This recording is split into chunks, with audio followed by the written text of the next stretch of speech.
और देखिए, एनडीए की बैठक में प्रस्ताव पास हुआ। मोदी के नेतृत्व पर देश को भरोसा है। मोदी सरकार ने हर क्षेत्र में विकास किया। बड़ी जानकारी, एनडीए की बैठक में प्रस्ताव पास हो चुका है, क्योंकि बैठक की तस्वीरें लगातार फॉक्स इंडिया आपको सबसे पहले दिखा रहा था। मोदी के नेतृत्व पर देश को भरोसा है। मोदी सरकार ने हर क्षेत्र में विकास किया है। एनडीए के तमाम नेता जिन्होंने कि प्रधानमंत्री नरेंद्र मोदी को चुना, तमाम जो दल थे उन्होंने भरोसा जताया है प्रधानमंत्री नरेंद्र मोदी के नेतृत्व पर,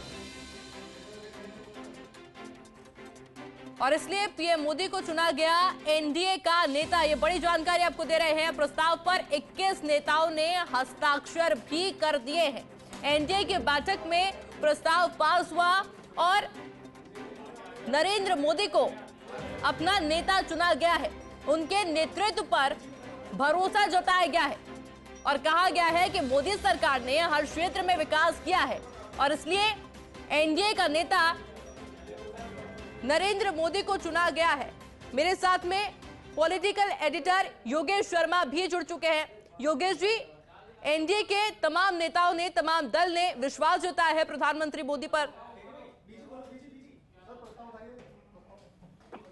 देखिए, ये तो बिल्कुल तय था कि नरेंद्र मोदी ही नेता चुने जाएंगे एनडीए के। और दूसरी सबसे बड़ी बात जो थोड़ी देर पहले अदिति भी बता रही थी कि किस तरह से वहां पर नीतीश कुमार की बॉडी लैंग्वेज, चंद्रबाबू नायडू की बॉडी लैंग्वेज वहां सामने आई थी।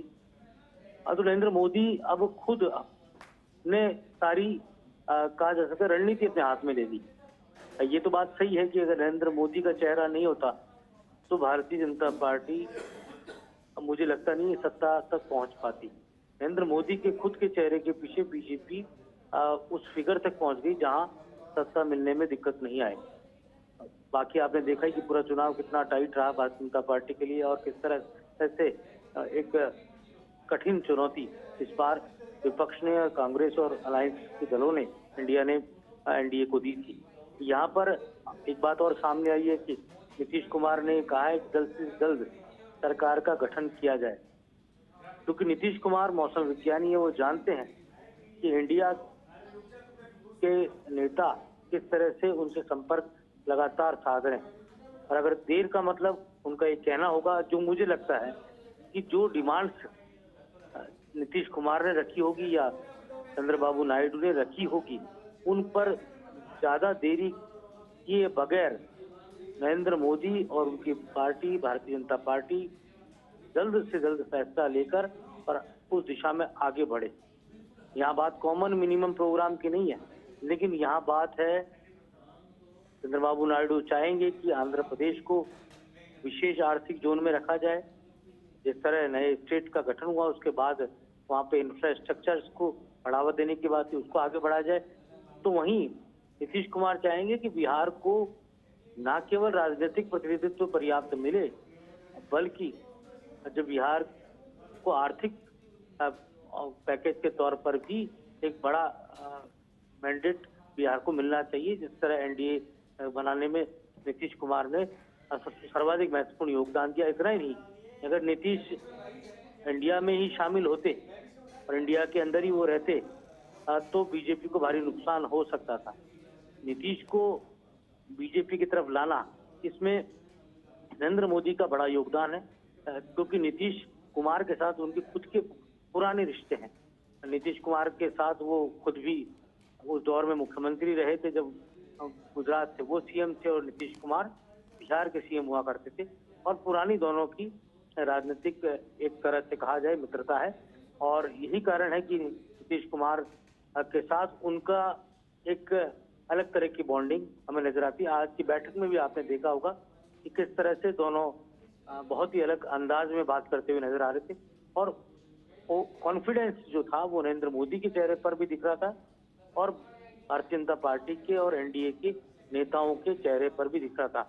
ये अलग बात है कि पूर्ण बहुमत बीजेपी को अकेले दम पर नहीं मिला, तो ऐसे में घटक दलों का पूरी तरह साथ लेकर यहाँ नरेंद्र मोदी आगे बढ़ेंगे और ये भी कोशिश करेंगे कि इंडिया अलायंस को में और विघटन किया जाए, इंडिया अलायंस के कुछ और प्रमुख दलों को साथ लेने की बात है, अब वो भी की जाए, क्योंकि अपर हाउस के अंदर अगर मजबूती के साथ दिखाई देना है तो इंडिया के अंदर विभाजन एनडीए को करना होगा या नरेंद्र मोदी को करना होगा। तो नरेंद्र मोदी एक अपने आप में कहा जा सकता है नेचुरल चेहरा रहे, इसीलिए संसदीय दल का नेता चुनने में कहीं कोई उन्हें अच्छा दिक्कत योगेश जी, नहीं आई। आपसे जानकारी लेते रहेंगे। और देखिए रिएक्शन आपने सीपी जोशी का भी सुन लिया है, क्योंकि अब से कुछ देर पहले ही एनडीए की बैठक समाप्त हो चुकी है और खास बात यह है कि प्रस्ताव पर 21 नेताओं ने हस्ताक्षर किए हैं। घटक दलों ने मोदी के नेतृत्व पर भरोसा जताया है और एनडीए की बैठक में प्रस्ताव पास हो चुका है। और देखिए भारत के 140 करोड़ देशवासियों ने पिछले 10 वर्षों में आदरणीय प्रधानमंत्री श्री नरेंद्र मोदी जी के नेतृत्व में एनडीए सरकार की जन कल्याणकारी नीतियों से देश को हर क्षेत्र में विकसित होते देखा है। ये लिखा गया है प्रस्ताव पत्र पर। और अभी इस वक्त हम आपको उन तमाम नेताओं की सूची दिखा रहे हैं जिन्होंने कि इस पर हस्ताक्षर किए हैं। बहुत लंबे अंतराल, लगभग 6 दशक के बाद भारत की जनता ने लगातार तीसरी बार पूर्ण बहुमत से सशक्त नेतृत्व चुना है। प्रस्ताव पत्र पर ये तमाम बातें लिखी गई है और आगे लिखा है कि हम सभी को गर्व है कि 2024 का लोकसभा चुनाव एनडीए ने आदरणीय श्री नरेंद्र मोदी जी के नेतृत्व में जीता है। हम सभी एनडीए के नेता आदरणीय श्री नरेंद्र मोदी जी को सर्वसम्मति से अपना सहयोग देते हैं। यानी कि तमाम नेताओं के द्वारा अपना नेता यानी कि एनडीए का नेता चुना गया है नरेंद्र मोदी को। मेरे साथ में पॉलिटिकल एडिटर योगेश शर्मा लगातार जुड़े हुए हैं। योगेश जी, आप जानकारी दे रहे थे प्रधानमंत्री नरेंद्र मोदी और नीतीश कुमार के बीच खास रिश्ते की। Over to you. देखिए ये बात सही है और जिस तरह नरेंद्र मोदी ने सरकार को चलाया, ये अलग बात है कि एक बड़ा मुद्दा था जिसका डैमेज कंट्रोल आखिरी वक्त पर भारतीय जनता पार्टी नहीं कर पाई। और उत्तर प्रदेश जो सबसे बड़ा राजनीतिक राज्य है, वहाँ जो नुकसान हुआ वो एक बड़ा नुकसान था। संविधान की जो बात थी, 400 का जो नारा दिया गया, मुझे लगता है बड़ी चूक रही बीजेपी की। इस नारे के कारण बीजेपी का कार्यकर्ता ओवर कॉन्फिडेंस में आ गया, बीजेपी के उम्मीदवार भी ओवर कॉन्फिडेंस में आ गए। दूसरा, एससी और एसटी के बीच में ये बात घर कर गई कि बीजेपी अगर 400 लाएगी तो संविधान को बदल सकती है। और बीजेपी के कुछ एक नेताओं ने भी इस तरह के बयान देकर भारतीय जनता पार्टी को परेशानी में डाल दिया। नरेंद्र मोदी और पूरी बीजेपी ने आखिरी वक्त तक, बीजेपी के दलित नेताओं ने भी समझाने की कोशिश की कम्युनिटी को, लेकिन कई जगह पर इसका असर देखने को मिला और सर्वाधिक असर इसका उत्तर प्रदेश में देखने को मिला, जहां पर भारतीय जनता पार्टी को बड़ा नुकसान हुआ। और समाजवादी पार्टी ने एक और नुकसान वहां पर हमें देखने को मिला। बहुजन समाज पार्टी का जो ग्राफ गिरा यूपी के अंदर, वो भी बीजेपी के लिए नुकसान दे रहा। बीजेपी अगर बीएसपी को मजबूत रखती तो जो एंटी इनकम्बेंसी थी बीजेपी को लेकर, संविधान के इस नारे को लेकर, वो वोट टूट सकता था, वो वोट इंडिया की बजाय बीएसपी में भी जा सकता था, लेकिन ऐसा हो नहीं पाया।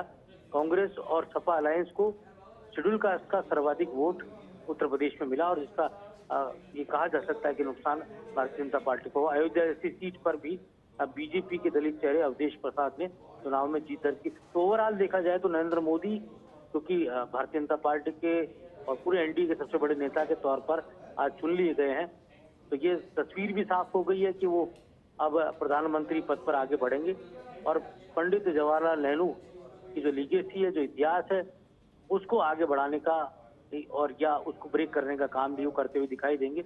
लगातार प्रधानमंत्री बनना ये अपने आप में कितना चुनौतीपूर्ण होगा, ये वाकई में नरेंद्र मोदी ही जान सकते हैं, क्योंकि ये चुनाव उनके लिए बेहद चुनौतीपूर्ण रहा।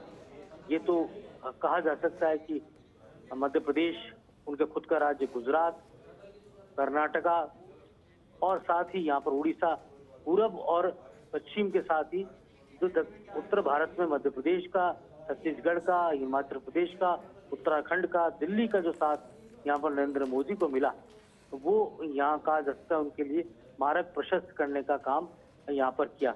अब ये बड़ी बात होगी कि नरेंद्र मोदी किस तरह से अपने घटक दलों को साधते हुए यहाँ पर चलेंगे। मुझे लगता है उन्हें अटल बिहारी वाजपेयी की जो पॉलिसी रही, अटल बिहारी वाजपेयी का जो फॉर्मूला रहा, उसको भी अपनाते हुए आगे बढ़ना चाहिए। अटल जी ने 23 दलों के गठबंधन के साथ देश में एनडीए की सरकार को चलाया था और ये अटल जी की ही शैली थी कि वो प्रधानमंत्री पद पर दोबारा आए। जब 13 दिन की सरकार गिर गई थी, फिर वो प्रधानमंत्री चुने गए और सबको साथ लेकर जो चलने का उनका स्टाइल था, उसकी देश को जरूरत भी है। नरेंद्र मोदी को भी इससे जरूरत होगी कि उन्होंने देख लिया कि चुनाव परिणाम किस तरह से हैं। लोग महंगाई, बेरोजगारी को लेकर भी खफा नजर आए, तो वहीं युवाओं और महिलाओं ने भी जिस तरह बीजेपी के पक्ष में पोल करना था उस तरीके से नहीं किया। और साथ ही एक बड़ा तबका हिंदू धर्म या हिंदुत्व तभी सध सकता है जब सर्वजातीय साथ मिले। लेकिन यहाँ पर दूसरा जो बड़ा एक मुस्लिम जो है वो भी सीधे तौर पर अगर आपके एंटी हो जाए, आपको पूरी तरह लामबंद होकर वोट डाल दें, तो ये भी एक कहा जा सकता है कि नुकसान होने की संभावना रहती है। एनडीए की सरकार में एक भी मुस्लिम चेहरे का मंत्री नहीं होना एक अलग तरह का संदेश देता हुआ नजर आया। यही कारण रहा कि हिजाब के मुद्दे पर जब पिछली बार भारतीय जनता पार्टी को, नरेंद्र मोदी को मुस्लिम महिलाओं का सपोर्ट मिला था, इस बार वो सपोर्ट नहीं मिला और कश्मीर से लेकर कन्याकुमारी तक का मुसलमान एक होकर बीजेपी के खिलाफ नजर आया। जहां बीजेपी का उम्मीदवार जीत रहा था और जो उम्मीदवार बीजेपी को हरा सकता था, चाहे वो सपा का हो, चाहे कांग्रेस का हो, चाहे अलग हो, उसको वोट देने का काम किया। तो नरेंद्र मोदी यहाँ सबको साथ लेकर चलते हुए नजर आएंगे। एनडीए का जो ये फॉर्मूला मुझे जो लगा है कि बन चुका है अंदर की बैठक में, और लंबी बैठकें यहाँ पर नीतीश या तेलुगु देशम में अन्य दलों के साथ होंगी। और मुझे जो लगता है कि अब लीड खुद नरेंद्र मोदी करेंगे, ना कि किसी के भरोसे वो रहने वाले हैं। खुद यहाँ पर लीड करते हुए वो नजर आएंगे जिस तरह से, क्योंकि आज अगर नीतीश को अगर वो समय रहते नहीं साधते तो आज नतीजे या जो हम आज तस्वीर देख रहे हैं वो तस्वीर नहीं होती।